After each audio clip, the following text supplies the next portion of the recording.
I am happy that my CryptoQ media channel is back online. The imminent disaster has been confirmed by a Ripple employee.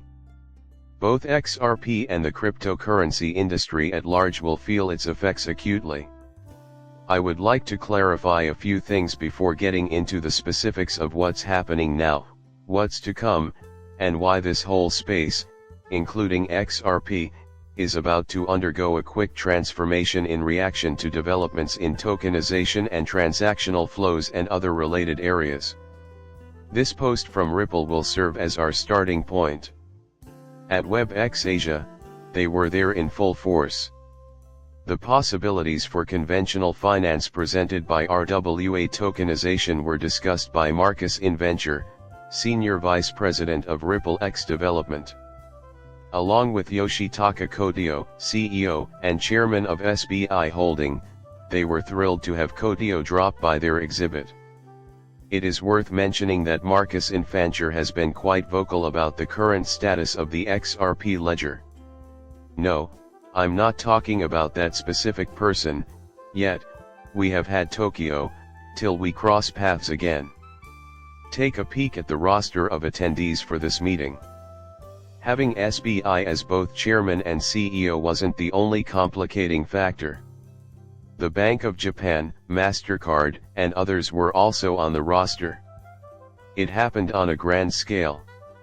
Speakers from Ripple will also be covering current events at a number of these events, like tokenization of RWA and institutional DeFi. MasterCard and other prominent figures from traditional banking, such as central banks, are attending these rallies and voicing their agreement with these employees, which I find fascinating. On the other hand, I believe that institutions are beginning to pay attention to this area. Things also started to change in 2024, in my opinion. This change happened in 2024, when these institutions started to show their interest in cryptography and put their words into action. They started working with crypto businesses and embracing the technology. Consequently, crypto's institutional side is starting to see rapid transformation. By the way, can you also remember this? All of this kicks off in July.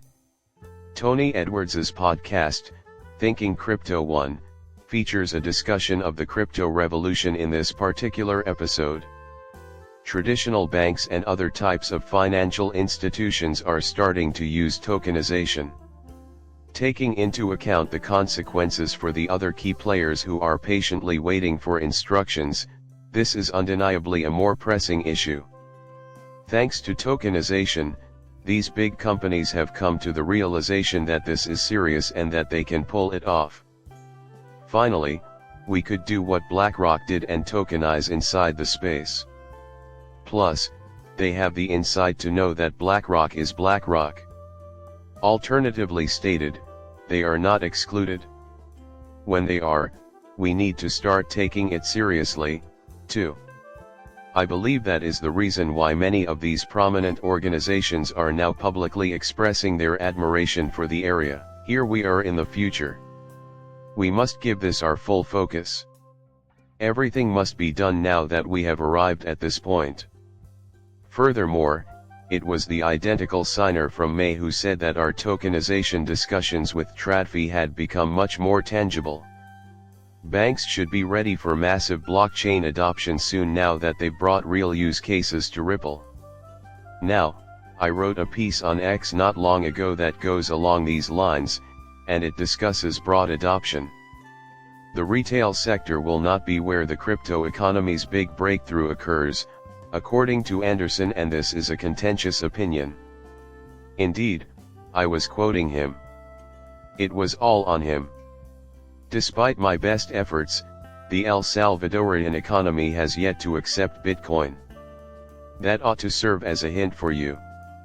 It is my solid belief that Bitcoin is mostly a back-end product due to the president of El Salvador openly praising it and saying that it hasn't yet gained widespread adoption. The fact that one Bitcoin is incredibly inefficient also plays a role. But Lightning is a question that everyone will inevitably ask. Give it a go. What do you think about that? the ones you have to depend on layer 2 commodities and networks are incredibly inefficient and vulnerable to hacking and attacks. Consequently, nobody is interested in really using it. It's really inefficient. I am horrified. For the time being, Bitcoin isn't suitable for use in transactional use cases.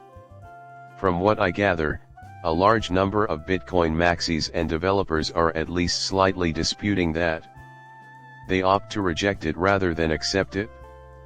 It is not biased, I want to be clear.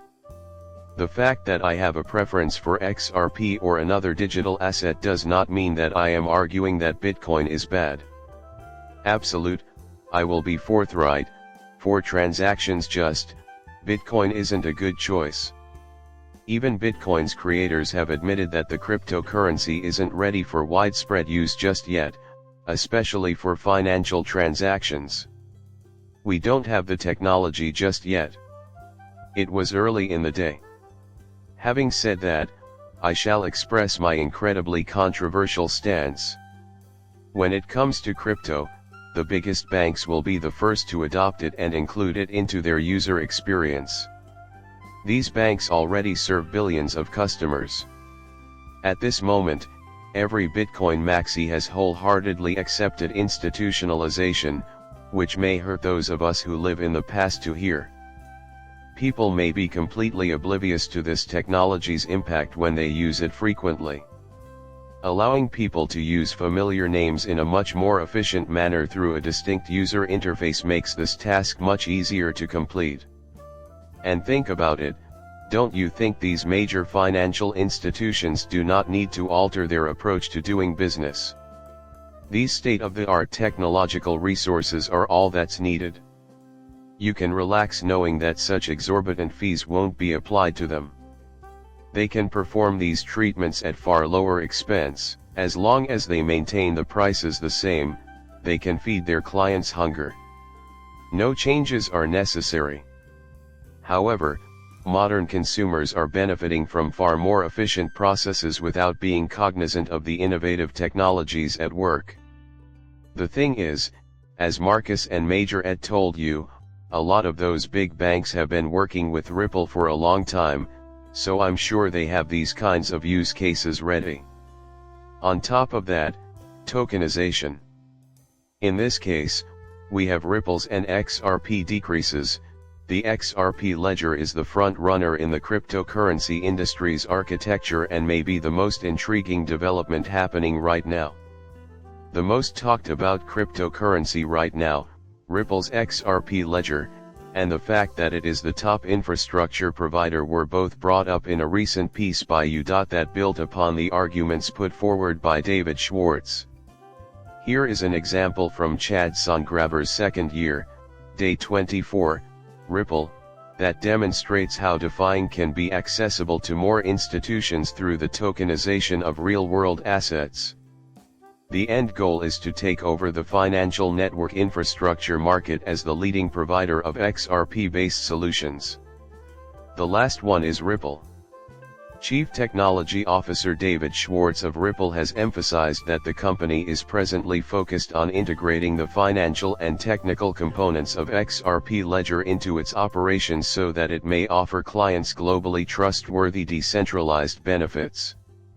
And that's the point at which they intend to conclude, right? They envision XRP, Ripple's cryptocurrency, and the XRP Ledger as foundational components of the system. Not only that, but I take it as the end result. This is why Ripple is focusing so much on it. For what reasons would Ripple want to hire people who have worked on XRP Ledger institutional DeFi initiatives? I would like to inquire about that. Why has Ripple been touting the XRP Ledger for so long? Why have they stuck with the XRP Ledger for so long? This is due to their intention to utilize XRP in its truest form and fully embrace the XRP Ledger. This is how Ripple's XRP Ledger becomes the bedrock of its operations. Plus, XRP, from my point of view, this is the feature. Out of this, remember that in 2023, with a global GDP of 105,000,000,026,000,000,000.000000 in the US alone, and ripples, everything is about institutional disobedience, especially tokenization. Ripple effect. As pointed out by Brooks and Twistle, if the World Economic Forum's prediction that tokenization will constitute 10% of global GDP by 2027 is accurate, then nearly $10 trillion will have been tokenized by that year. Consider the far-reaching consequences for this industry and the assets tokenized. Currently, the primary factor contributing to Bitcoin's exorbitant price is the retail network impact of purchasing, selling, and trading the cryptocurrency. Check out my video. Please subscribe to my channel, it would mean a lot to me. Until next time.